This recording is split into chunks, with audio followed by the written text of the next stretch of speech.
Sore itu sepulang dari kebun, Surti membersihkan badannya. Layaknya gadis kampung, Surti hanya mengenakan kaos oblong dan rok panjang.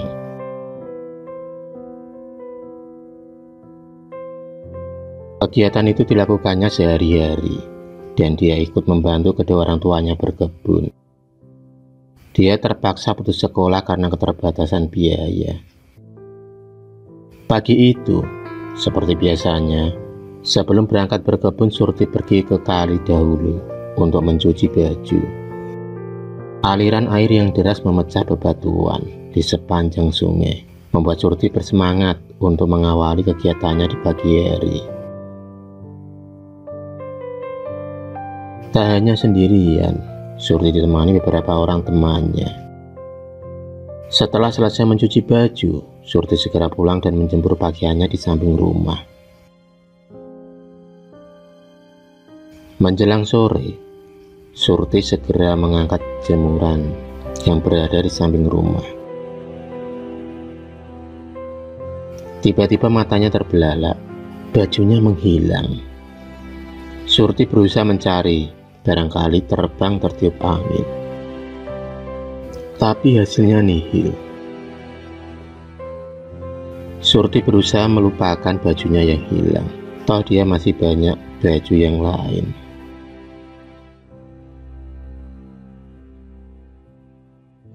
Malam pun tiba, suara-suara jangkrik menyambut datangnya rembulan. Selesai makan malam bersama mama dan bapaknya, Surti segera membantu mencuci piring. Suasana pedesaan yang minim penerangan begitu kental dirasakan. Surti harus menimba air di sumur yang ada di belakang rumahnya.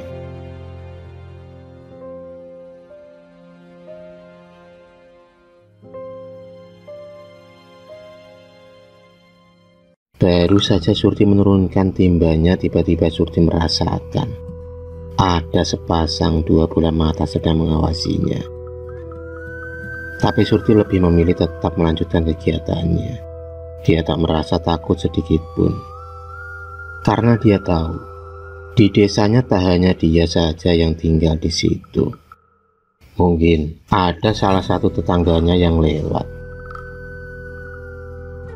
Surti memang gadis yang terkenal akan keberaniannya. Itu mungkin pengaruh wetonnya yang kebetulan jatuh pada Jumat Kliwon.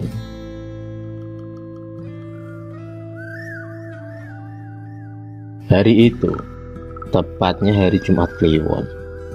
Seperti biasanya, mamanya selalu memasak bubur abang atau bubur merah untuk Surti, yang katanya untuk menyelamati weton. Yang mana bubur abang itu sebagai bentuk perhatian terhadap dulur papat lima pancer, yang konon juga bisa membantu atau menjauhkan tolak balak si pemilik weton.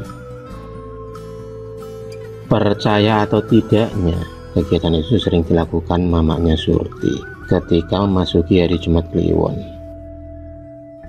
Selain bubur abang, mama Surti juga menyiapkan jajanan pasar yang sangat banyak. Jumlah dari hitungan weton Jumat Kliwon yang kebetulan jatuh pada hitungan 14. Tapi kali ini mama Surti kurang enak badan dan tak bisa pergi ke pasar. Dengan terpaksa, hanya ada satu piring bubur abang yang ada di meja. Pagi itu, seperti biasanya Surti pergi ke kali untuk mencuci baju.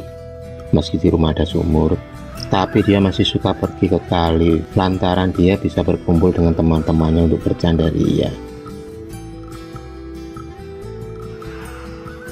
Tetapi sesampai di sana, Surti tak menemukan satu orang pun di sana. Suasana tampak sepi, hanya suara burung-burung sawah yang menemaninya pagi itu. Tiba-tiba dari kejauhan Surti melihat sosok tinggi besar memakai baju serba hitam. Sosok itu sembunyi di balik pohon beringin di tepi sungai. Surti berteriak bertanya, "Heh, siapa kamu?" Dengan secepat kilat, sosok itu pun menghilang. Surti yang merasa sedikit takut segera pulang hingga tak menyadari ada satu potong baju yang tertinggal. Dalam perjalanannya, tiba-tiba dia dihadang oleh sosok ular yang sangat besar. Seperti sebuah pertanda, ular itu menjulurkan lidah dan mendesis. Meski Surti seorang gadis pemberani, tapi dia juga hanyalah seorang manusia biasa yang merasa cemas kalau ada bahaya mengancam. Surti pun berteriak minta tolong, tapi ajaibnya ular itu pergi menjauh setelah Surti memejamkan mata. Seolah ada orang yang menolongnya, tapi entah itu siapa. Sesampainya di rumah, Surti menceritakan semua kejadian itu kepada mamanya. Dengan mengelus rambutnya, "Nduk, berterima kasihlah pada Gusti Allah dan juga dulurmu." Mungkin yang dimaksud mama adalah dulur papat lima panjer. Sore itu, lagi-lagi Surti tak mendapati bajunya di jemuran. Dia yakin kalau tadi pagi dia menjemurnya. Aneh memang, mengapa tak baju bapaknya aja atau mamanya aja yang selalu hilang?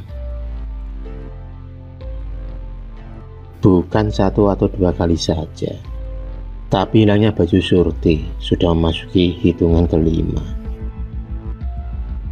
Hal itu pun tak bisa disembunyikan lagi dari mamanya, yang pada akhirnya Surti pun menceritakan perihal baju itu. Dan setelah sepakat, Bapak Surti pun mendatangi rumah Mbah Muri, seorang sesepuh di desanya.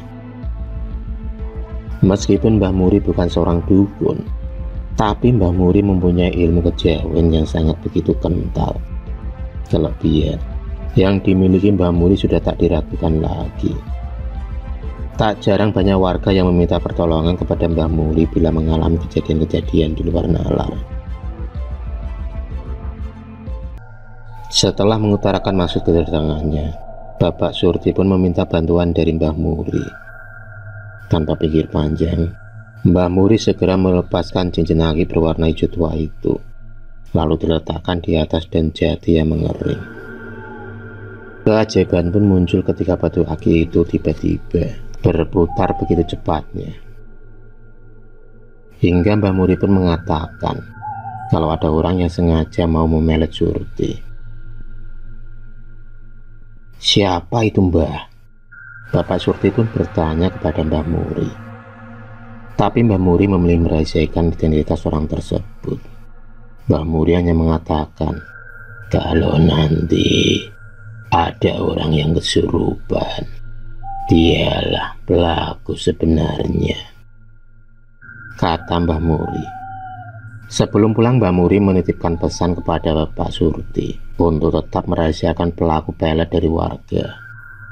Ditakutkan akan merusak ketenangan desanya. Siang itu, sepulang dari sawah, Bapak dan Mama Surti melepas lelahnya duduk di teras rumah sambil mengipaskan caping yang terbuat dari anyaman bambu. Tiba-tiba mereka dikejutkan dengan teriakan warga tentang seseorang yang mengalami kesurupan. Orang itu tak lain adalah Kang Parno, seorang pemuda pengangguran di desanya. Seketika itu Bapak Surti teringat kata-kata Mbah Muri tentang orang yang memelet anaknya. Apa benar Parno pelakunya? Bapak Surti tetap merahasiakan siapa pelaku pelet yang sebenarnya, termasuk kepada anak dan istrinya, karena dia sudah berjanji kepada Mbah Muri. Surti tetap mendapatkan teror-teror lagi, yang kali ini dia merasa tubuhnya sering panas dan mudah kelelahan. Hanya saja kali ini Surti sering memimpikan seseorang yang selama ini diam-diam mengikuti langkahnya kemanapun dia pergi. Surti merasa ingin bertemu dan tak mau lepas. Bapak dan mamanya yang merasa ada keanehan pada Surti segera mengajaknya untuk bertemu dengan Mbah Muri. Dari sana, keluarga Surti mengetahui kalau selain Parno, ada seorang dukun yang mengincar Surti untuk dijadikan istri. "Wetonmu apa, Nduk?" Jumat Kliwon, Mbah. jawab Surti. Sambil mengangguk-angguk, Mbah Muri pun menjelaskan kalau ada seorang dukun mengincar darah perawan yang mempunyai weton Jumat Kliwon. Ternyata pasaran ini konon dapat membuat ilmunya menjadi sakti mandraguna. Yang kebetulan pemilik weton itu adalah Surti. Dan kata Mbah Muri, Surti termasuk gadis yang sulit ditaklukkan oleh ilmu-ilmu hitam. Itu karena Mama Surti selalu nyelameti weton Surti dengan bubur abang, yang secara tidak langsung dulur papat lima pancer Surti selalu menjadi tameng tolak balak padanya. Mendengar penjelasan dari Mbah Muri, mereka merasa lega. Mbah Muri kemudian memberikan bekal kepada Surti berupa cincin akik.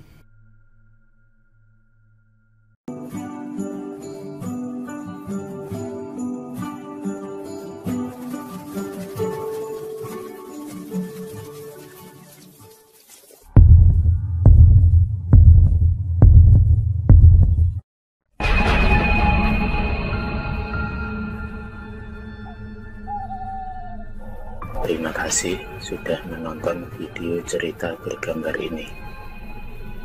Klik subscribe untuk terus berlangganan video-video cerita bergambar selanjutnya. Semangat berkarya.